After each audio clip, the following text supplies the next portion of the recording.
Long time no see. We took a little hiatus off the YouTube grind. School's been catching up to me, a lot of graduation stuff, figuring out job applications. I've been busy with that stuff, no excuses. We're back on the YouTube grind. But today we're gonna be going over my new split and my new program. So if you're pretty niche in the fitness realm, especially on social media, there is a split going around called the anterior and posterior. It's somewhat new of a split. I started seeing videos of this back like late last fall, October, November, December, January, that time area. And I didn't really like understand or kind of mess with it. I was like, I'm good, I don't need to try it. And then I was curious, I tried it one day. I was like, hey, I can probably get behind this. So if you don't know, anterior and posterior, anterior, front half of your body, posterior, the back side of your body. So on your anterior days, that's gonna be chest, bicep, shoulders, quads, abs, and then posterior, you got all parts of your back, hamstring, calves, triceps.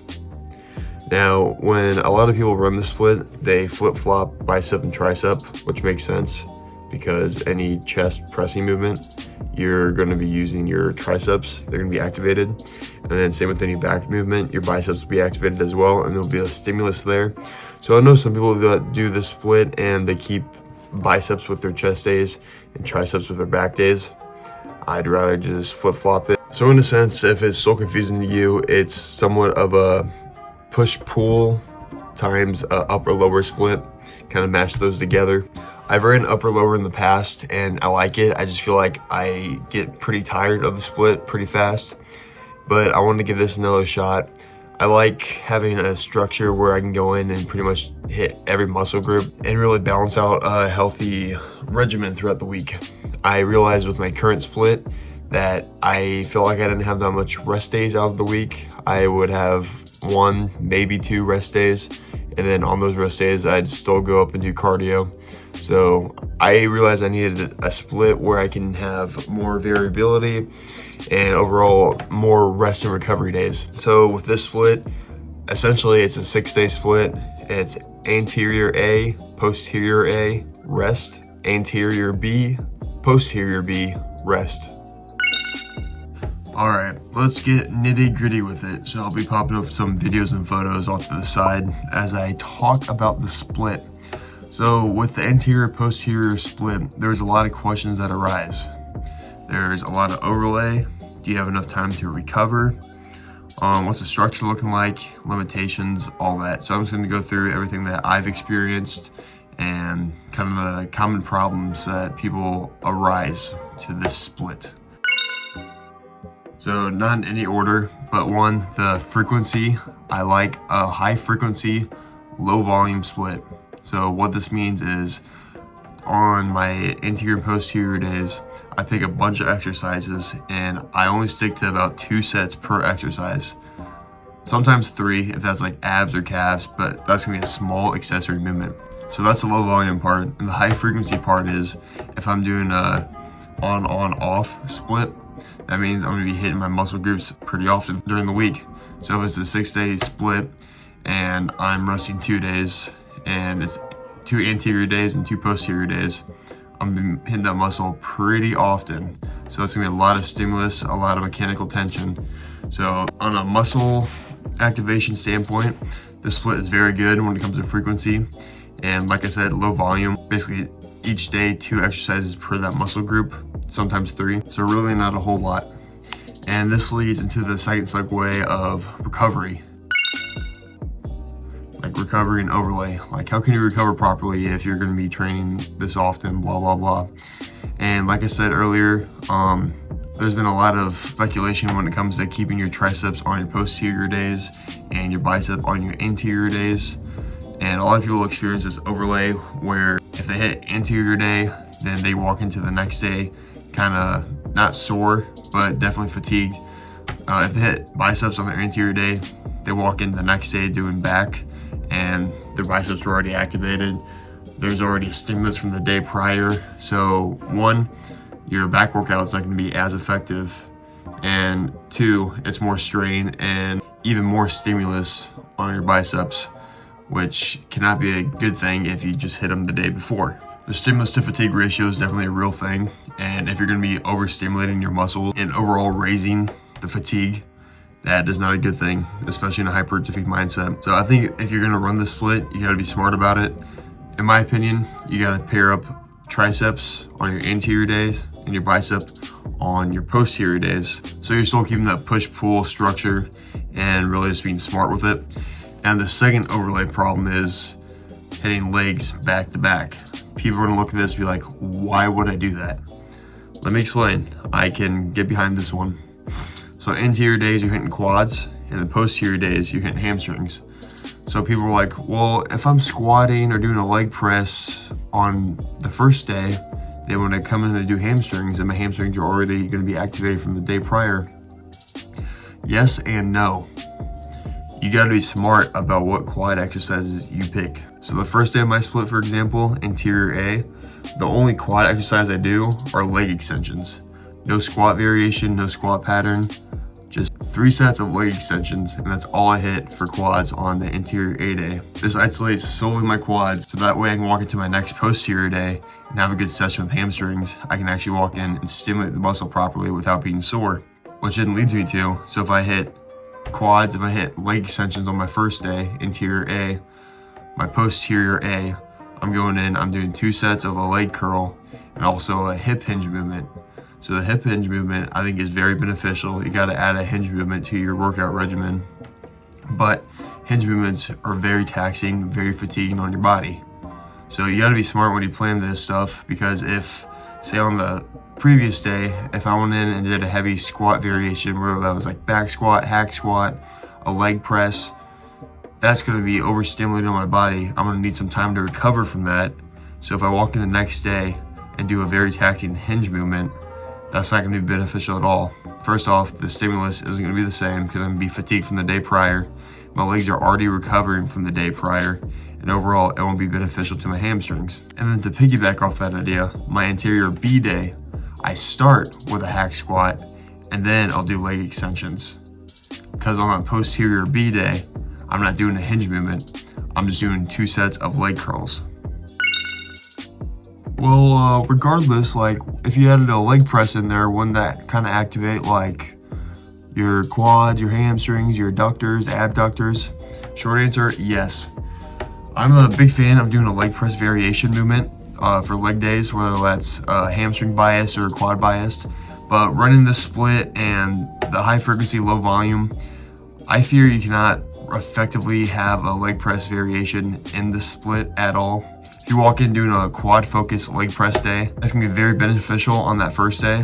But like I said, your hamstrings and adductors are also gonna be activated. So the next day it's gonna be very taxing. Even if I'm walking in and only doing 2 or 3 sets of hamstring curls, they're still gonna be fatigued from the day prior and overstimulated.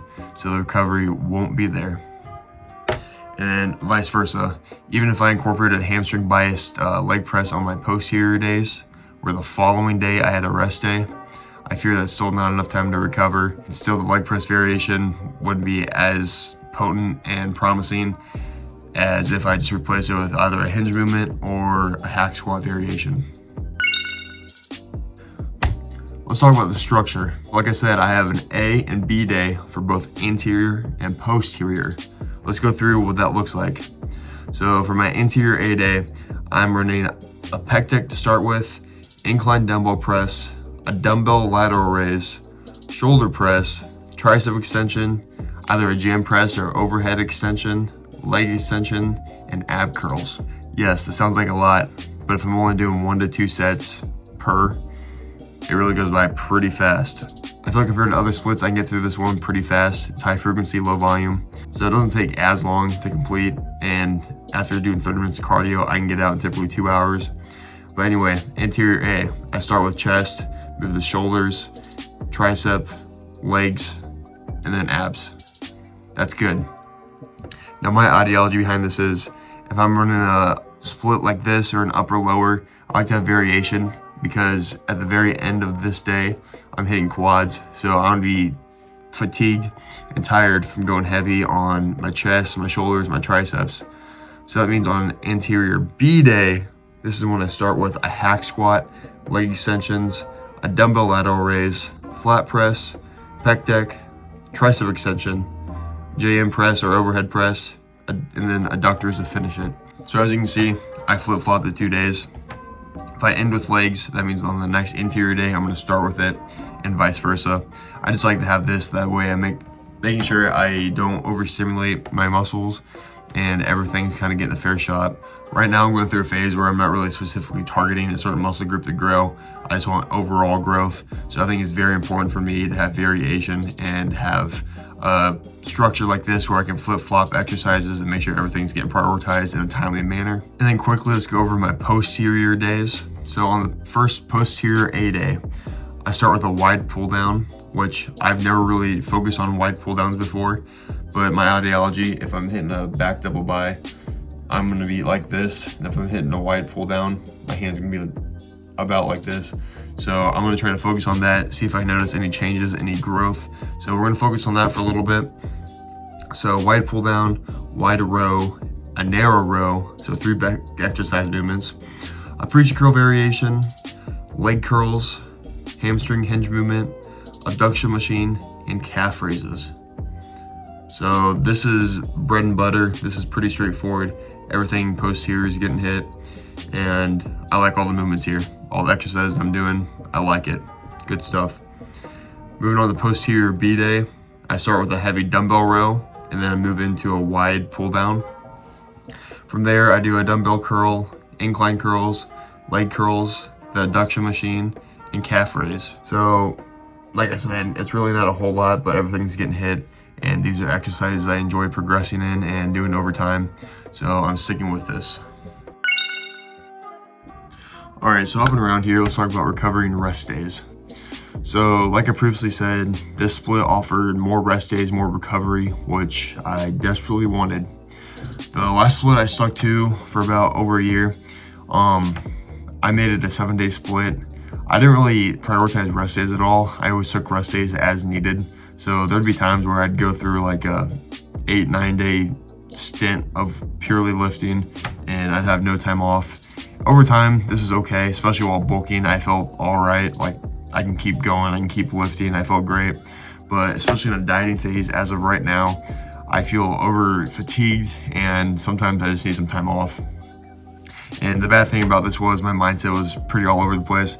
If I took a rest day and I feel like I could benefit from an additional rest day, I feel like ultimately this had me behind on my split.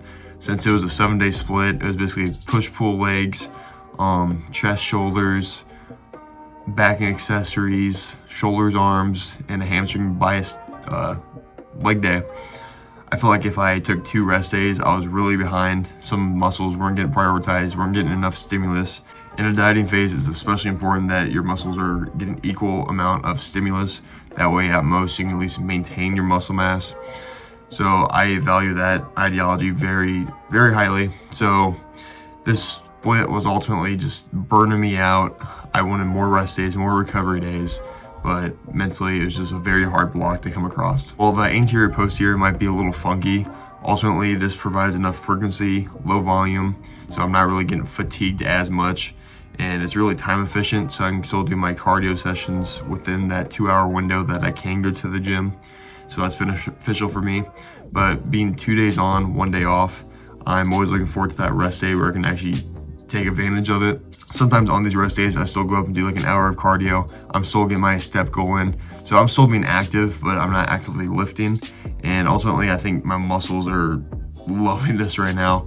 I was burning myself out too much. I love lifting, but it gets to a point where mentally I just check out and I burn myself out. So I was at that point, so it's time to make it audible. It's time to make a change. So I've been on the split for 2 weeks now and my recovery's been awesome. My legs tend to get really tight, really sore when I diet. Just all the walking, all the leg stimulus. But ultimately, even though I'm hitting legs back to back in the split, the recovery days have been awesome for me. I got a foam roller, so I've been rolling out too, so that's been helping. But yeah, recovery, this split's been everything that I need. So 2 dedicated rest days per week, sometimes 3. And ultimately, it's not a bad thing. I'm at a phase right now where I can benefit more from more recovery And next growth phase that I head into, when I start eating at maintenance again, then maybe I can limit it, or I'll change up the split just a tiny bit. But right now I'm messing with 2 to 3 rest days per week. That's an A+. Some limitations that I have ran across while running the split is that you gotta be pretty smart with what exercise pool you're working with. Since it's high frequency, low volume, you're not really hitting a lot of exercises per lift. Typically you're only doing like 1 to 2 different type of exercises per muscle group. So you gotta be smart of what exercise you pick. I say pick relatively easy ones for you to progress in. Something that takes a long time for you to set up, bring a bench over to a cable row, do a bunch of stuff with cables, accessories. I say leave that stuff out. Pick more of the compound type of movements and accessory movements. Pick ones that are more achievable and easy to set up, easy to progressive overload in over time. Those are my favorite ones because they're easy to know and track progress. Another limitation with this split would be your accessory movements like rear delts, forearms. Like, when am I hitting those? I'm an advocate for including rear delts. I think rear delts is a very important muscle group that no one really trains all that much. But for this split, I'm gonna leave this off. I'm gonna try to experiment a little bit and see if my back can make progress, maintain progress, rear delt wise, and we're gonna go from there. So my back days, when I include a wide row variant, the way I'm gonna be fixating my elbows and lining that up with my sternum, I should be able to activate my rear delts just fine, and they should be receiving enough stimulus over time that I should maintain, if not grow from this stimulus. So when I do a wide row variant, I'm really making sure my form is 1-to-1, perfectionate, that I'm really hitting all parts of my back and also including my rear delts with this. And then I'm also an advocate for hitting forearms, which again, a lot of people tend to leave out. And this split, I'm also going to experiment with leaving forearms out and see if I can at least maintain my forearm size and go from there. I always biased this and did maybe like 6 to 8 sets per week of forearms. So I'm going to try to limit it down. I'm still going to be working this summer where I'm going to be activating my forearms a lot, carrying materials, moving stuff. So we're going to experiment with this and see how it goes. If all else fails, then I'll just incorporate a few sets here and there during the week and we'll be all good. Again, back to the exercise layout. The exercises that I pick that won't be quite suitable for you, so you shouldn't cookie cutter what I'm doing to your own life.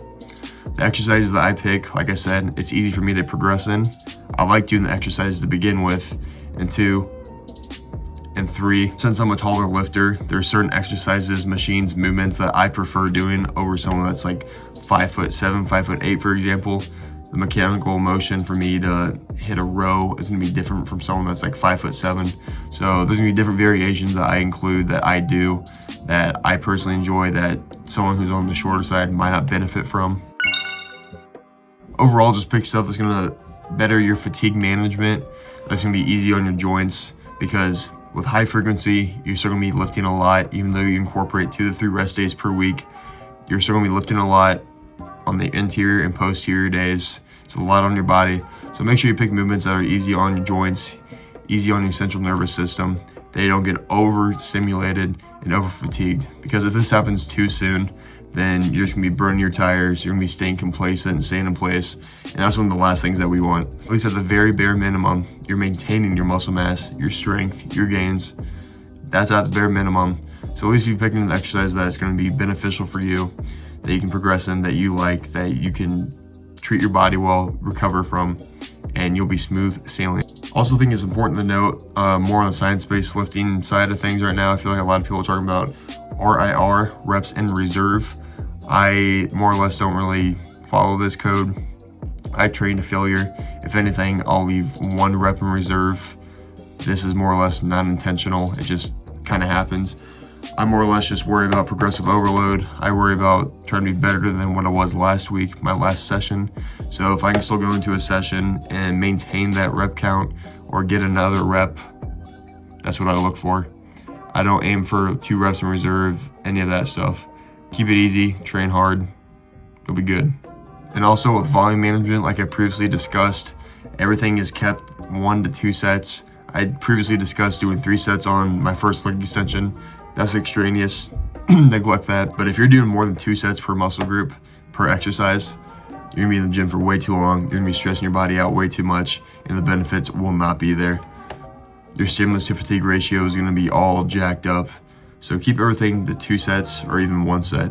1 set still provides enough stimulus if you're keeping your form 1-to-1, focusing on the eccentric, the stretch. 1 set is more beneficial than a lot of people think, so utilize it. And a great mindset with a low volume split, if I'm only doing 1 to 2 sets per exercise, that means, oh, I only got 1 to 2 sets, so I need to take it hard. I need to give it my all. So if you walk into that session, giving it your all to that 1, maybe 2 sets, then it's gonna be very beneficial. You're gonna have a great workout, and over long term, that's gonna be great. So ultimately, that's the split I'm running, anterior, posterior, A and B days. Yes, it is kind of odd. Yes, I do like it. I do think this is a split that isn't very beginner friendly. I feel like this can freak out the new lifter. I feel like this is something that you experiment with when you're in deep a few years.